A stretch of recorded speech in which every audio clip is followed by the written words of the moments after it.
Have you ever seen a 20-minute long explosion? It's probably not unless you're American or Italian, because this is what happened in their countries after the death of two mob bosses. One of them was Joseph Barbera, a.k.a. Joe Bananas, who died in 2004. When he was found dead of natural causes at his home, New York exploded for 20 minutes with 200 bombs detonated by the Mafia to silence him permanently.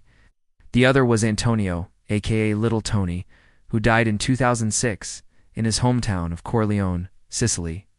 And when the news of his passing reached the streets, the city went silent in seconds, as if everyone had been put under a spell.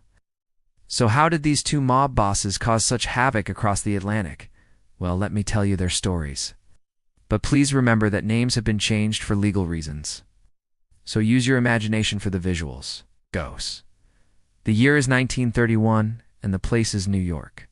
Our story begins with Giuseppe Barbera, a.k.a. Joe Bananas, just a common guy trying to get through life. The only thing he has going for him is a good heart, and a plan to go straight until one day he gets caught up in a fight between rival gangs and gets seriously injured. He gets so bad he ends up in a coma for a month. He finally wakes up from the coma. He finds out that the guy who saved him was none other than Charles Lucky Luciano, head of the most powerful crime family in New York. Since Giuseppe had always wanted to be a businessman, Lucky gives him a chance to join his team. However, Giuseppe knows that if he accepts, he'll never be able to go straight again. So he says no, and goes back to being a regular guy until one day he gets a visit from none other than Vito. Genevieve's another member of Lucky's gang, and one of the most feared men in New York. It turns out that Lucky wants Giuseppe to become his driver, and Vito is there to offer him the job officially. Of course, Giuseppe can't refuse since it comes from Lucky himself. But he doesn't know that this is the beginning of his new life as a mafia boss. Fast forward to 1957. Giuseppe is now the boss of the family after Lucky got sentenced to 50 years in prison for various crimes, including prostitution, gambling, drug trafficking, and murder. And Vito is now dead after getting shot during a gang war. Under his leadership, the family expands its territory and power beyond New York, moving into Las Vegas where they buy a piece of the famous Flamingo Hotel and start making millions in profit. They also expand their criminal empire throughout the rest of America and even Europe. But things don't last forever, and in 1962, Joe Bananas gets arrested for tax evasion and sent to prison for 5 years. After getting released, he keeps a low profile and stays away from his old habits until one day he decides to move to Florida and retire for good. This lasts until 1980, when he gets involved in a labor dispute between dock workers in New York and their boss, Anthony Scotto. The conflict escalates, and soon enough, Joe Bananas is right in the middle of it. The feds get suspicious and start keeping tabs on him, eventually connecting him to the Genevieve's crime family and all their dirty deeds. Soon enough, Joe Bananas gets arrested again, this time on racketeering charges. Luckily, he gets bailed out by his friend Anthony, a.k.a. Fat Tony Salerno, boss of the Lucchese crime family. But the feds are onto them now, and before long, both of them get hit with RICO charges. In court, Joe Bananas remains silent, never testifying nor cooperating with the feds. He even rejects a plea bargain where he'd only have to serve 5 years in prison. On April 13, 1986, the jury finds both Joe Bananas and Fat Tony guilty, and they get sentenced to 100 years in prison each. Now, you might think this is where the story ends, but it's actually where it gets more interesting. After being sentenced, Joe Bananas changes his tune and starts cooperating with the feds. It turns out that he not only testified against his former associates, but also gave them tons of information about the inner workings of the Mafia. However, despite all his cooperation, he never saw the light of day again. You see, before he flipped, Joe Bananas made a ton of enemies who wanted revenge. And now that he was betraying them, they were ready to do whatever it took to make him pay.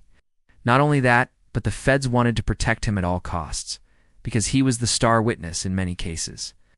So in order to keep him safe, they transferred him from prison to prison every 3 months. To make matters worse, Joe Bananas' health was already compromised due to stomach cancer and cirrhosis of the liver, which made it even harder for him to adapt to his new surroundings. Eventually, his condition became so bad that the feds had to transfer him to the Metropolitan Correctional Center in New York for medical care. On August 11, 2004, Joe Bananas was found dead in his cell after suffering a heart attack. The feds did their best to hide the circumstances surrounding his death, but word got out anyway, and the Mafia wasn't happy. Not only had they lost one of their own, but they also lost a valuable source of information that could have helped them out in the future. That's why after Joe Banana's death, the Mafia exploded the streets of New York with over 200 bombs in what would later be called the largest coordinated act of urban terrorism in U.S. history. Luckily, none of the bombs killed anyone, but they sure did send a message. The Mafia was still alive and kicking, and they were unafraid to use violence to get what they wanted. Now let's travel to Italy in the early 1980s, where we meet our next protagonist, Antonio, aka Little Tony. Just like our first protagonist, Antonio isn't a bad guy. But he also has dreams of becoming a businessman instead of following in his father's footsteps and joining the family business. Unfortunately for him, fate had other plans, and soon enough he finds himself involved in the dark world of the Sicilian Mafia. Despite his young age, Antonio quickly proves himself to be a capable and ruthless killer, earning the respect and fear of his peers. As he climbs the ranks of the organization, he becomes known as Little Tony, a moniker given to him by his father, who always thought he was too small to be a real mafioso. As the years go by, Little Tony becomes one of the most feared men in Sicily. His name strikes fear into the hearts of his enemies and even some of his allies. He was involved in some of the most brutal and bloody feuds in the history of the Mafia, including the infamous Second Mafia War. During the war, he showed no mercy, ordering the deaths of anyone who opposed him, regardless of whether they were family or not. His ruthlessness earned him the respect of his peers, and he became known as the boss of the bosses, a title usually reserved for the head of the Sicilian Mafia Commission. Despite his success, Little Tony always dreamed of a different life. He wanted to be a businessman and live a life of luxury and comfort.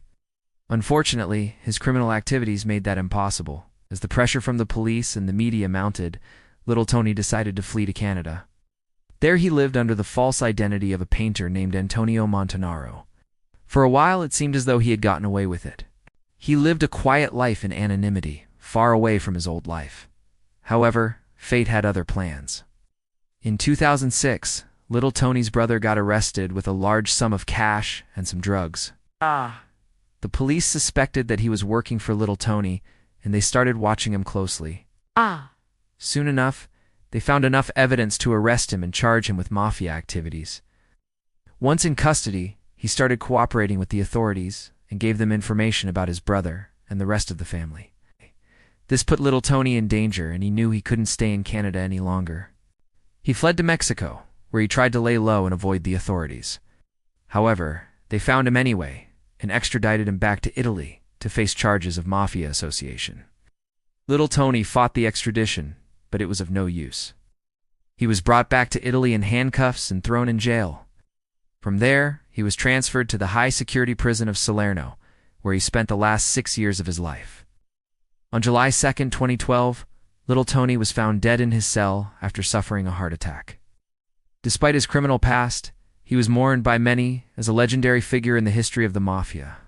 And just like Joe Bananas, when word got out that he died, the entire city went silent in seconds, as if everyone had been put under a spell. Now you might be wondering why an entire city would go silent because of the death of a mob boss. Well, let me tell you. The Mafia is a powerful organization with deep roots in society. When one of their own dies, it's not just a sad occasion. It's a moment of reflection and remembrance. It's a time for the family to come together and honor the fallen member, to remember their good times, and to strategize for the future. It's also a time for the rest of the city to hold their breath and hope that the Mafia woe and take it out on them. After all, they're not known for their mercy or forgiveness. The silence that falls over the city is not just a show of respect.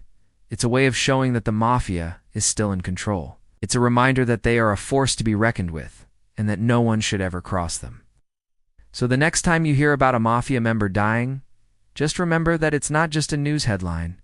It's a moment in history. Thank you for watching. If you enjoyed the video, please leave a comment below. We'd love to hear your thoughts.